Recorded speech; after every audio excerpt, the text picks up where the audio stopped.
To be successful in business and navigate positive professional relationships, you need to know how to connect with people and build trust.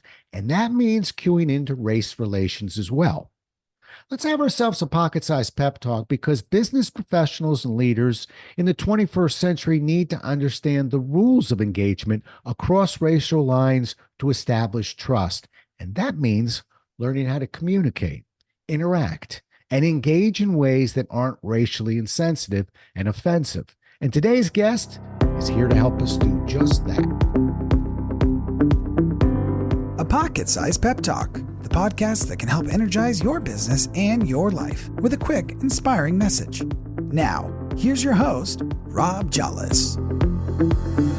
Today's guest, Fatimah Gilliam, is an author, lawyer, consultant, public speaker, and entrepreneur whose career combines expertise in the law and diversity. She holds a law degree from Columbia Law School, a master's in public policy from Harvard University, and an undergraduate degree from Wesley College. She's the author of Race Rules, What Your Black Friends Won't Tell You. Happy to have you with us and welcome to the show.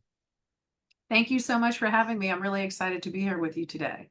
Well, it's nice to have you here too. So let's dive in. And I met you about 5 months ago, and a few months before the book came out. So let's start there. Just tell me how the book's doing. I think it came out in January, right?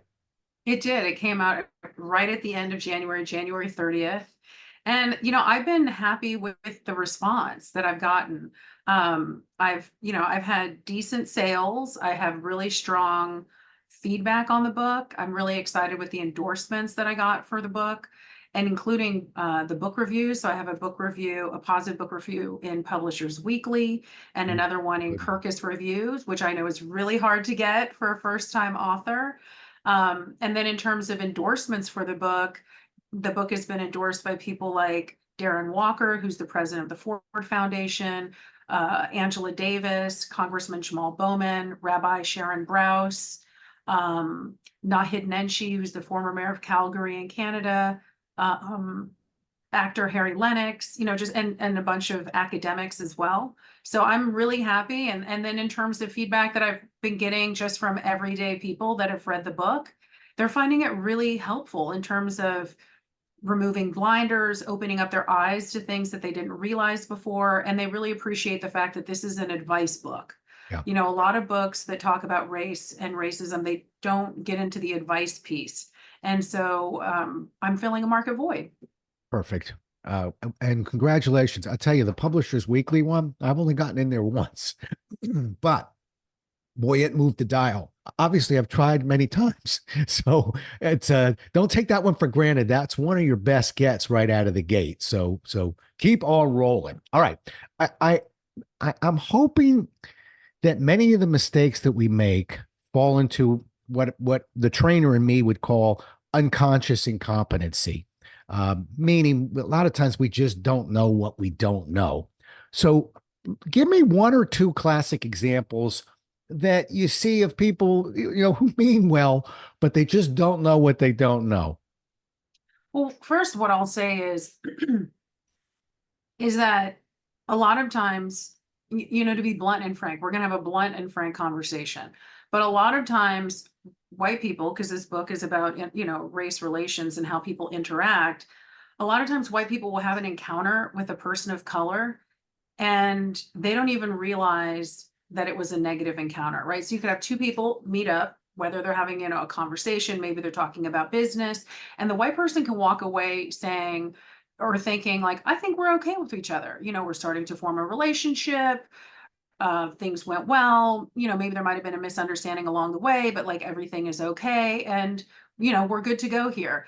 And a person of color can have that exact same exchange and walk away saying, I really can't stand that person. I found them to be utterly offensive. I really dread the fact that they're going to be in the next meeting with them, that I'm going to see them in the, at a conference, or that we're on the same deal together. I'd really like to figure out a way to never have to deal with this person again. And so what I'm doing with this book is I provide various different examples. Some of it could just be around making somebody feel othered in their own country, feeling marginalized. Even as simple as like you're starting to get to know someone and you might say, oh, where are you from? Right? Because you hear the person has an accent or or they don't look like you. But then the way that that could be perceived by the other person is you're not from here. You're not American. This is my, the other person's world, the white person's world, and I'm just a tourist in it as you ask me about where I'm from. So something as simple as that already out the gates can create issues of developing a relationship with somebody and building trust. Yeah. And to your point, I've been doing presentations for over 40 years, and yet I stepped into a situation exactly like what you just said. And that's why I use the terms unconsciously incompetent. It wasn't intentional. I didn't know that I didn't know, but I had a virtual workshop, and I had probably 12 people on there, and I was doing kind of a standard icebreaker because it was a couple day workshop. We had some room for it, but I had some names that weren't familiar to me. Let's put it that way. Much like your name. Before we started, I said, "Help me, help me pronounce that name right to be polite." But I was, Mr. Funny that day and said about maybe like the third one, "Wow, does anybody have a name like Jane or Sally?" And it's a good laugh. Very polite group, really nice. But at the end of the day, I got an email and I heard that it did offend the group. And Mm-hmm. I was so grateful that they let me know that, because, like I said, I just like you said, you asked me when I finished the call, I said, well, that was a 10 out of 10. And it gave me an opportunity to A, learn, and B, um, apologize. But I was trying to find a different word other than apologize, because it's more than that. It's just to explain, not only am I sorry, but that I'm still learning and I'm grateful for the lesson, and really not to be defensive over it, because it really was a wonderful lesson. I was lucky. I had a nice group of people that said, we're going to help educate you, but that's as far as it will go. Sometimes in life, it can go further. So I was grateful. I Right. had a very good group, but that's what I mean in terms of we don't know what we don't know. And I'll say two things about that. Generally speaking, people should just avoid jokes of all forms that speak to anybody's identity, even if it just seems as harmless as somebody's name. But if you also think about somebody's name, that is so much about who that person is, right? Even though it seems simple, it's just their name. You didn't call them an expletive or use hate speech or anything, but it still goes to that person's identity. And so my general rule of thumb is avoid the jokes, when it's relating to, like, you could joke about it being a Tuesday or rainy weather or whatever, but not about somebody's identity, their name, their background. And then the other thing too is, when you said, oh, does anybody have a name like, Jane, or, some plain vanilla kind of name? I know that when you said that, and even when it was pointed out to you, I'm going to guess that one of the first things that you thought about was like, ooh, that's not what I intended, right? Like, I Yes. didn't intend that. And so one of the things that I really tried to unpack in my book is I explain how at the end of the day, what your intention was is irrelevant. What is relevant is like, what is the impact on that person with your behavior, with your choices, with the way that you engage with them. And, it's sort of like that, there's a famous Maya Angelou quote where she says, people won't remember what you said. They will remember how you made them feel. Right. And that goes to relationship building, building trust, business, professional relationships, and personal relationships. It boils down to how you make somebody feel, how they feel respected and appreciated. Do they feel included, or do they feel like they're somehow on the service road, on the periphery, and that the way that you've engaged with them is not making them feel like they too are the mainstream? Yeah, I needed your book a few months ago, obviously, but I'll tell you, when I was answering you and I stuck on the word apology, I couldn't get it out of my mouth, because that's not what I don't think that's what was necessary. Believe me, there was an apology in there. I think I felt, No, I will counter and say it's still okay to apologize, yeah, right? Because an apology is still an acknowledgement. But Yeah, then it's like, does your apology include critical components of an apology? And I'll exactly. say, like, in my book, I also do have a whole chapter on how to apologize, right? Because at the end of the day, people are going to offend. And then I'm Yes. like, these are the components. Like, did you fully take responsibility? Was it totally on you? Or did you say things like, I'm sorry you feel that way, right? Yeah. Which is really just, it's not a real apology. Or is Right. it like an apology, but that too? I think, was it maybe, I love quotes, but like Ben Franklin said something like, don't ruin a good apology with an excuse, And so does it fall into those sort of components? And then an apology should also include, especially when it goes to offending someone's identity, like, what are you going to do differently down the line? And what sort of self-education are you going to engage in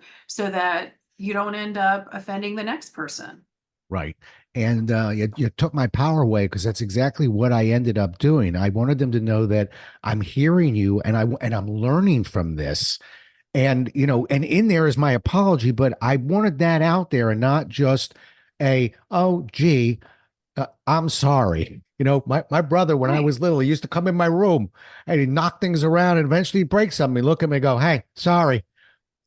But it Yeah, I mean, never, actually, when you're yeah, saying that, it reminds me, like, because these sort of like blanket apologies, it's making yeah, me think of like when you call customer service, yeah, right? And like somehow there's exactly. been some sort of flub, and then they're just reading this really trite script of like, I'm so sorry. Or every time you complain about like how your phone died unnecessarily, whatever it is, they keep apologizing. And I usually just say, please don't apologize to me again during this conversation because it's only going to irritate me. Like, you're not the one that caused this issue. It's like the technology or your company or whatever, and you're just the person on the phone. So, like, please hold the apology. Yeah. Yeah. I actually used to teach that, by the way. I taught customer service groups. And just so you know, there's facts and numbers behind exactly what you're saying. And we would teach groups, no, we're not, you say sorry. I learned it when I was working with the National Flood Insurance Program. Imagine going through a flood, waiting 3 months for a check from the government and hearing, I'm sorry. Okay. Yeah, They then it's don't, like nobody F wants you. sorry. Keep your sorry. F Right. I you. want you to acknowledge, yeah, and that's what we taught them. I can understand your frustration. And then let them know you don't say, I'm listening, say, you've been waiting for 3 months. In other words, let them prove to them that you've heard what they've said. And then if you need more information, whatever, you can go grab it. But this, hey, I'm sorry, like it's a get out of jail free card. That's what, and I don't want to leave my example, but that's what I was trying to avoid because I really wanted to I wanted them to understand that I'm 40 years at this and I'm still learning and I'm grateful for the education I received. That's why I really wanted to talk to you about your book because I really love the tagline of that book, which is, what your black friends won't tell you. In other words, what we need to hear this. I want to hear this. Right. So, It's the oh, quiet yeah, part out loud. You know, exactly. and in thinking about, so like the germination for this book, and I'll also get to why it's like just uncomfortable candor throughout and blunt.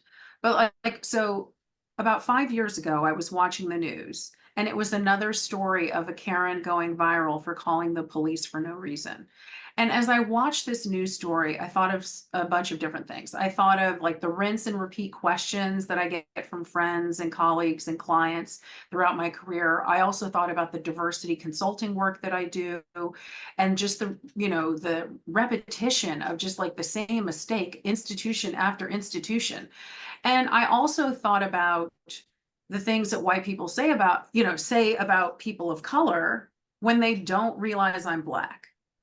And so as I thought of all of this together, I thought, oh, white people need a manual. I'm going to write that manual. And so that's what Race Rules is, right? And in writing the manual, I was strategic in being blunt because I think that people are not going to learn and evolve and grow if people just dance around and sugarcoat issues. So, I mean, I've ripped the Band-Aid off in this book, Yeah. and that's intentional because I don't think that people learn from diplomacy. Yeah. Um, Really interesting point you just made. One of them, I'm actually floating it with another company, but I've always loved a podcast called A Book Finds You, because we don't find it, it finds us. And so you're just starting, and I think this book found you, in other words. You didn't just go, you know what I feel like doing?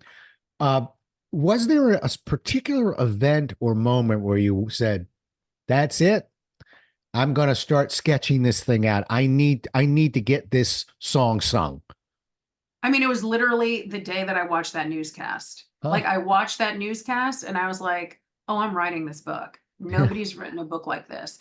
And Yeah. also thinking about the other books. And then like the next day, I started sketching out like an outline and brainstorming and thinking about what could be in this book and what topics could be included, but also thinking about the other books that are out there about race. They fall into a couple of different buckets. They're either going to be like the memoir story, of someone's life journey, and then you can learn from that, or it's maybe somebody that's a diversity expert. And what they're doing is they're talking about uh, unconscious bias, discrimination, race, but they're also infusing, their own personal story in it along the way. Or it's a book that's written by an academic that's really, frankly, kind of boring and unapproachable. Or, there's like a lot of history, it talks about systems. And those are all great because people can understand how racism shows up in society. And then what? Right? Like, then what do people actually do? And so that missing piece is the what do you do about it? And then I also wrote from the perspective of how I think people consume information, right? So I wrote for the lazy reader because I'm a lazy reader, right? So this book is a choose your own race knowledge adventure.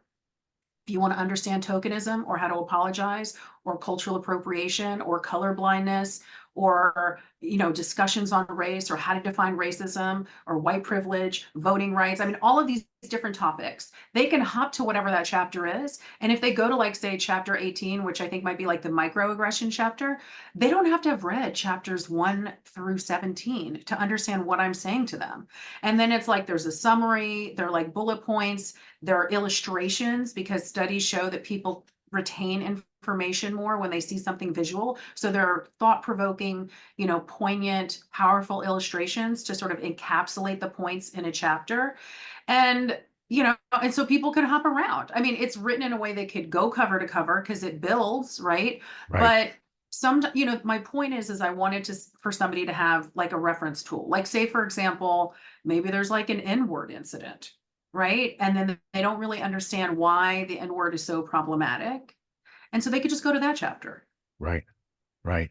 I have to tell you, well, first of all, we'll remind people at the end, but I'm going to remind you right now. The book is called Race Rules: What Your Black Friends Won't Tell You. Amazon, any online store. I was checking it out today. With this audience knows, one, we buy books. Two, we don't just buy books; we write reviews on books. So let's get some reviews on this thing and really get this message out. That's number one. Number two. I'm hearing you, and I feel like as a former Xeroid, that's a Xerox employee, I used to sell against the competition by bringing my manuals with me, which were lighter, brighter, smaller, with tabs on them. This is how you're really going to work with that copier that you're buying, as opposed to our competition, let's say, that would be 300 pages. That culturally started on page one of a manual and would read 300 pages. You're like an honorary Xeroid, I have to tell you, because that is the way people like to get their knowledge. I mean, listen, if you want the story, go start on page one.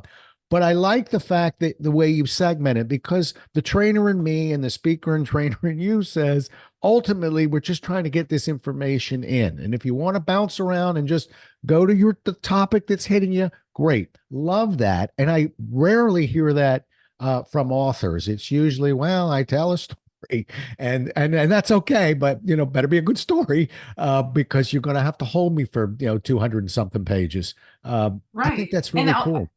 Thanks. And I'll say the only story that I tell is just in the introduction, because that's the only place that I show up in the book. And then after that, I just roll back my sleeves and just get down and dirty into the topics. Woo.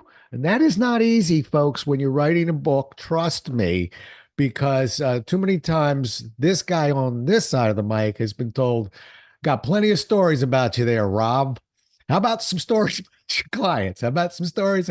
And because an instinct a lot of times is to keep it about us. So it's easier when I'm mentoring authors, but that's what the introduction is. That's it, or actually it's more of the preface, but that's what we want to hear why it's you that's writing this book. And then after that, you can get out of the way and help us learn this topic. I think it's a mistake that authors make, including me, but that's hopefully what a good editor's for. And and I'll also say this too, like in terms Mhm. of my own reading style, Yeah. um, when I read books and then the author, and if it's an advice book, right? And then the author is inserting themselves too much, and I have to like read a whole example story. I'm like, okay, I really like just give me the punchline. I just want the punchline. Yeah. Don't want to hear all this stuff about like this exchange that happened between this person and that person. Like, what do you want me to know? Right. And so that's how I write. Like, this is what I want you to know. Right. Absorb it, hop to the next one, keep Yeah. it moving, let it absorb, let it percolate. And I will say this too, I also recognize that this is not easy material, right? And so, when you're dealing with things like bias and racism and discrimination, at the end of the day, it goes to people's self image, right? Like how they see themselves in the world, what their core value system is, right? Because you can't go through a book like mine and not look inward, because all I'm making the person do and asking them to do is look inward. And so that's very difficult when you're talking about issues of race. So, what I also do, because the book is divided into 7 parts, at the beginning of each part, I address the fact that the person is probably having a difficult time, to acknowledge that. And then I give them some tips and advice, like take a break. Maybe you don't read this for, a little bit, and instead go volunteer somewhere where you expose yourself to people of color, and then come back to the material. Maybe make some tea, go for a walk, recognize that it's natural for you to start getting defensive, but don't get so defensive that you reject what I'm saying is true. Right. Wow.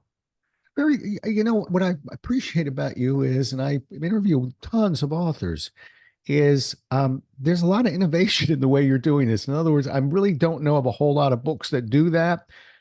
And I can't think of an argument against what you're saying, because again, I happen to be a trainer or a speaker who writes, not the other way around. So ultimately, I'm thinking like a trainer, which means nothing matters if you don't take what some of the things that we're working on here and implement and create some change. We all can entertain and inspire and motivate. I'm not diminishing it. I'm just saying, at the end of the day, can you teach me something that I actually walk away with and use? And being able to jump from topics, summarize what you've got going, put it in bite size. All the things you're describing to me sound like the trainer in you, or of ultimately, I really the best blessing would be that you pull things out of here and actually utilize them in the way you live Right. your life. And that's the way you've written the book, it sounds like. Yes, and I'll also say this too, in terms of how I'm presenting the information. I have been strategic, right? It's interesting when my literary agent was pitching this book, and there were some publishers that came back that wanted me to write more narrative nonfiction, right? Mhm. More of my story, which I was like, I'm not interested in that. I was like, Mm. I'm very focused on the advice piece here and filling a market void. But also, part of it was, and I think there are people that probably thought about an advice book and thought, that doesn't sound like Pulitzer Prize winning material, right? So that they might want to lessen the value of what I was doing. But what I was doing was something very methodical and very strategic, which is, I know people don't want to deal with this topic. People don't wake up every day and say, "Ooh, I want to take myself on as a project. I want to unpack my latent racism that's been built up in me over my lifetime," right? They don't wake up and say that every day, right? They don't want to confront these difficult topics. And when you look at a lot of these books and they look like War and Peace, and like they're, a doorstop, and they're, super long and have all this dense material, it's inaccessible, it's Yeah. unapproachable. And so what I'm doing is I'm taking these really complex issues that go to the origin story of this country, right? That starts with indigenous genocide and African enslavement, that, and I do include some history in the book. Um, and then I talk about the Homestead Act, and then I talk about the New Deal and the GI Bill, because I'm trying to show how what happened in the past creates the wealth and opportunity gaps in the United States now. So I'm taking these really complicated topics and giving them to people in little bite-sized bits or condensed bits. So it's taking this really complicated stuff and making it approachable, or for somebody to say, you know what, okay, I won't do maybe this whole book right now, but I can do I could do the chapter on tokenism. Right, right, right. And oh, by the way, I don't know who those other publishers were, and I work with 5 different publishers. By far, you have the best publisher, I believe, on the Oh, I planet. love Barrett Kohler. I Barrett love Kohler is Barrett really Kohler. great. And although I interview a lot of authors, I would say at least 30% of them, if not more, are Barrett Kohler authors, because there's just a little bit more of a spark. I think their vetting process is really good. And so hats off to you for walking into, I think, just a tremendous publisher. And we know some of the backstory on that as well. But Yeah. let me push forward, because I want this business audience cued in. So let's go to trust. Okay. And let's merge what you've got with typical person in business, who again isn't waking up in the morning going, let's think of ways I might be able to offend people of color. And yet they can tarnish that relationship. Can you give me a couple of examples that just, I keep thinking like a trainer. Now I put on my salesman hat. I know I'm thinking like a salesperson. Give me a couple of examples that might tarnish that, my ability to create trust, and maybe how we can move towards creating more trust. Well, it speaks to some of what we were talking about before, right? So it's the way someone engages with someone. Sometimes it's like the actual words that they use, how they frame something. So we could go back to the example before where someone is like, oh, where are you from? And you're saying that because you want to get to know the person. But instead of doing something like that where the person feels othered and marginalized, you can just say things like, what would you like me to know about you? Right. And then it's sort of open ended, and the other person can say whatever it is they want to say. Or you can bring up the weather or sports or a whole bunch of these other, generic topics, or talk about music to get to know someone as sort of an icebreaker. But it's like, but it's the where are you from? Oh, what kind of name is that? Like that. Oh, or it's gaslighting somebody. Right. So somebody tells you that at a certain experience they felt was prejudicial, and then the person responds and says, oh, no, that didn't happen to me when I went to that conference, blah, blah, blah. And it's like, okay, great. That didn't happen to you. But I straight up just told you that something that was offensive to me. And you're now gaslighting me and telling me how to feel about my own experiences. How can you start trusting somebody that engages in gaslighting or somehow tokenizes you or invades your personal space? Like touching a Black woman's hair. Don't do it. Or you need consent before you like put your hands on another person. They're not a pet. Or maybe not inviting routinely the person of color to the client meeting, to the pitch, to the team dinner, these kinds of things. The person starts noticing these types of things, right? Or they're not copied on emails, they're not invited to meetings, right? Or when you're talking about like, do you want to hire someone or not hire someone? And the person, whenever you're talking about a person of color, always likes to talk about qualifications. But what comes up when you're speaking about white people is always merit and a meritocracy. And those are red flags, that kind of language. And I do break that down in the book. And if people avoid those kinds of things, then they can get better at having, more commonality, better relationships, being less offensive along the way. Yeah, I'm going to leave that one right where it is. I'm going to leave that one right where it is. I think that's very well said. And I was now that I'm leaving it right where it is. you said something in the first 60 seconds, but 2 minutes of this, and I want you to remind me what it is, but I have to remind you what you said. It just in terms of it was almost when in doubt, sort of don't say it. Do you remember what you were I referring said, to? don't joke. Don't do Right. jokes. Okay. Yeah. Avoid the jokes. Yeah. Yeah. Do you know, as an aside, and this is 35 years ago at Xerox, at the training center, we had, 25 trainers teaching the same material. So everything was very process oriented. We all had the same instructor guide. Do you know that we had, these were 2 week long classes. Every morning in the instructor guide, we begin with a joke. Okay. Uh, you know, Solicit a joke from one of the attendees, etc. That ended in a hurry. And it wasn't always, sometimes it was race, sometimes, but it almost always blew up in our face. And for you trainers out there, just understand when that happens in your room, you might not have even set it up, but when it happens in your room, that's your responsibility too. And so we had to remove that from all instructor guides and say, listen, you want to start with a joke, which we're not telling you to do. You better take that person aside. Somebody always says, hey, can I tell a joke? Sure, you can.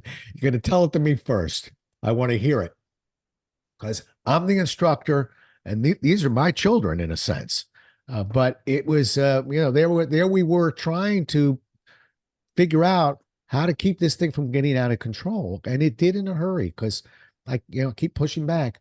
I don't, sometimes it is malicious, I'm sure, but I think a lot of times it's just ignorance. And a nicer way of saying that in corporate training is unconscious incompetency. You don't know that you don't know. But the person Right. you're offending knows. And they Right. remember long and hard. I'll give you an example, Yeah. not related to a joke, but more about how someone feels that they've been treated. Mhm. So, you mentioned earlier that I'm a lawyer, and so I practiced law for a number of years. I was a corporate attorney on Wall Street. And I remember I was speaking to a friend of mine who also was a corporate attorney, and she left, after, typically you will, if you don't become a partner or decide that you want to become partner, a lot of people will practice law at the firm for a number of years and then they go in-house, right? And a lot of times they go in-house to what was probably a client or a potential client for the law firm. And so, a friend of mine worked at a law firm and she routinely felt marginalized as a black woman by the partner at the firm that she had to deal with all the time. He just was offensive. She didn't feel that he necessarily treated her the same way as um the other associate that was white that was on the transactions that she would do with him all the time. And so she didn't feel like it was the right environment for her, right? She wanted to continue to practice that kind of law, but she didn't want to do it there. So she decided to go in-house. And then once she was in-house at a client of the firm's, then all of a sudden, like she couldn't shake this partner. Like he was just after her all the time, right? Like reaching out, wanting to meet with her, all of this because now he's seeing her as a client, right? Where she could barely get the time of day that she wanted from him while they were at the firm together. And she had such a negative experience with him, she killed the firm's business, Mm. right? Because now it was like, oh, you're not thinking of the future, right? Like you're not just working with these people. People go on to other places throughout their career. And so then when she was in a position of power and authority, with her long memory of how this partner treated her and marginalized her for a number of years, she was like, oh, we are moving to a different law firm. They don't need to be doing the business anymore. And that's exactly what she did. She killed Wow. the firm's business. Wow. There was a famous tape that we used to show on customer service of a person getting ripped off and car rental, this and that. But there was a wonderful line in there. The guy's walking through his car with his clothes in his hand, doesn't have a rental car. They lost this, they messed up that. But he does look at the camera and he says, we don't really complain. We don't make a big deal of it. We're the customer. We just don't forget. Right. Ever, ever. And I remember it was almost chilling the way he said that line, because it's true. Not everybody writes the letter, and They just settled back like the story you just told and said, I'll remember that for the next 40 years. I'll always remember that. And how small this world is, how many times we come back in contact. Sadly, that shouldn't be the main reason why we don't. But if you're looking for another reason, there it is.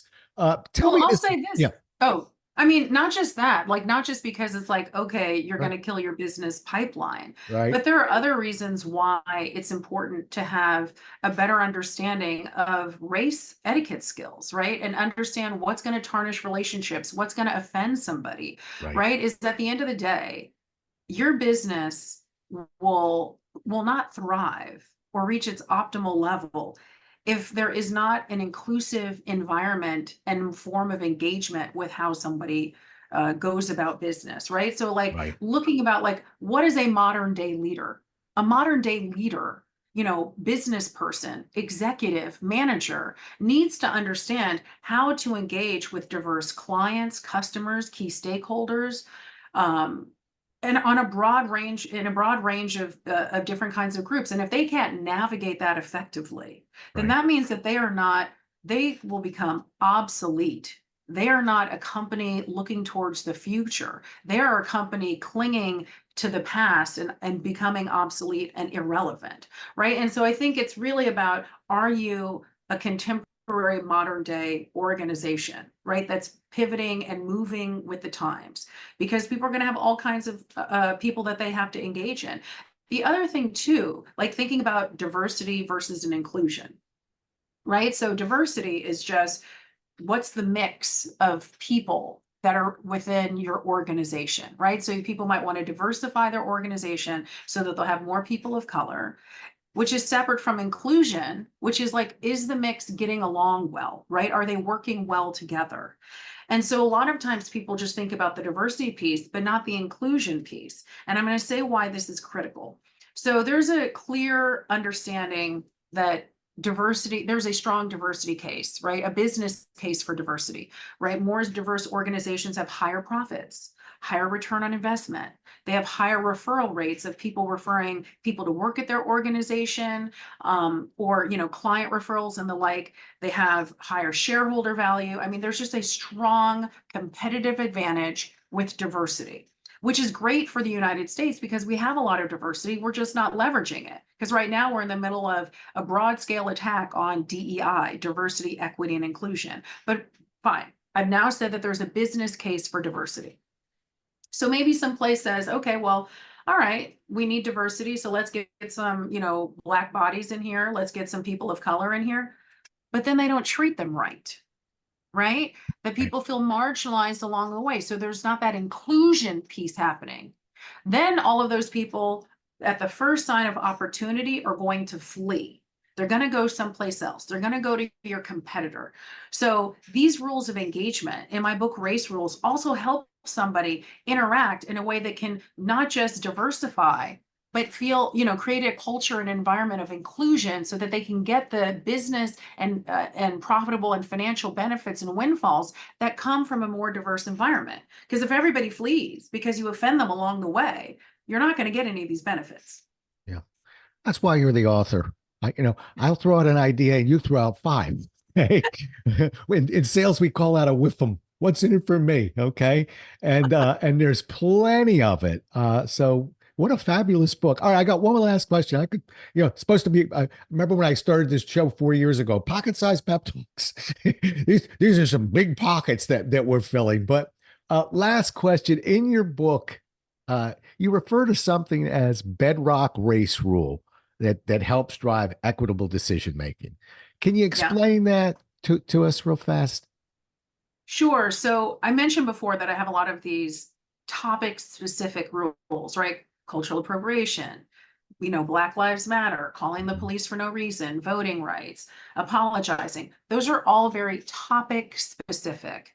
What I wanted to give readers is a rubric for how to make a more equitable, less harmful, less offensive decision on any topic, right? So if somebody is faced with like, should I put out that marketing campaign?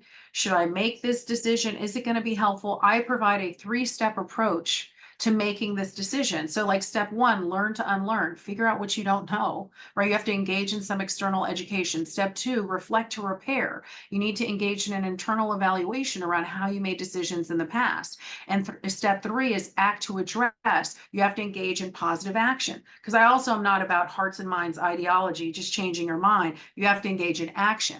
So somebody can go through the Bedrock Race Rules process. It has, questions to ask yourself for the 3 steps, and that can help them arrive at a decision on any topic, that's related to race. And frankly, for anything that's sort of a polarizing topic, I mean, somebody can run gender through it, a whole bunch of other things through it, but it's helping people make that decision when I haven't said, here's the 30 topics that I've covered in this book. No, I'm not leaving them hanging. I'm giving them something that they can use in any scenario in their life.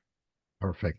In a sense, and I've always been playing with this term, instinct versus logic. What you're helping us with is actually very logical. There's nothing you've said where I went, I can't even follow where she's heading. But our instincts are not, they don't line up with the logic the way we want it to. And that's why we need books like yours to say, a lot of times your instinct has helped you out real well, like telling a joke and all, and warming that room up. But I'm going to tell you a few things that'll be a little bit more logical. It might change the way that you go about doing that. The book is called Race Rules: What Your Black Friends Won't Tell You. I think it is. When we first talked, I said, boy, can we take this to a business audience? I think you should live in a business audience. I think that you don't have to be a salesperson or an entrepreneur. You're interacting with other people in your own organization as a leader. You need to understand these things. And remember, your instincts may be off. You won't know. That's why we read and we educate ourselves and we evolve. Just a fabulous job. How do people get a hold of you? Well, they can find me at fatimahgilliam.com, FATIMAHGILLIAM. That's M like Mary. .com, and that's where they can find me and find all my social media handles, and they can find the link there to buy the book or buy it on Amazon. And I encourage people to write a review on Amazon, like you mentioned before. Yeah. So, and I will say this one last quick thing about the book is this book, I've written it the you in my writing is a white person. So I'm writing to a white person, but it's for the benefit of people of color. This book is not just for white people. It's beneficial for people of color as well in 2 key ways. One, it can help bring words to your experiences and emotions and provide talking points if somebody's having a conversation. And then the other way that this book is helpful for people of color is I consider this a please go away and leave me in peace book. So when someone is tired of someone asking them repeatedly questions that they are tired and exhausted from answering, they can just say, oh, you have a question about tokens?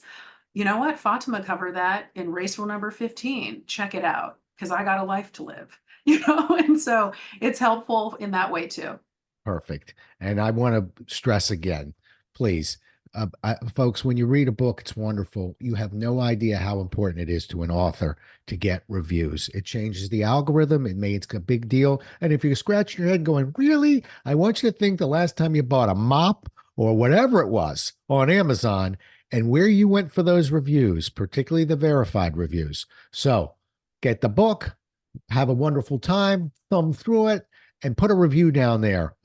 You'll be making an author real happy. And, listen, a Grisham book's nice. I read them from time to time at the beach, but it's nice to read and learn. And there's a lot to be learned here. I think we just barely cracked the cover on this thing. There's a lot. I can't thank you enough for coming on. It was a pleasure meeting you 5 months ago and hanging out at that retreat. And I feel like we've come partially full circle, I guess. I think that's just blew that term. I don't know how you go partially full circle. We went almost full circle. But anyway. We spun around. There you go. We spun around. Really wonderful having you on the show and just terrific. I wish you nothing but success with the book.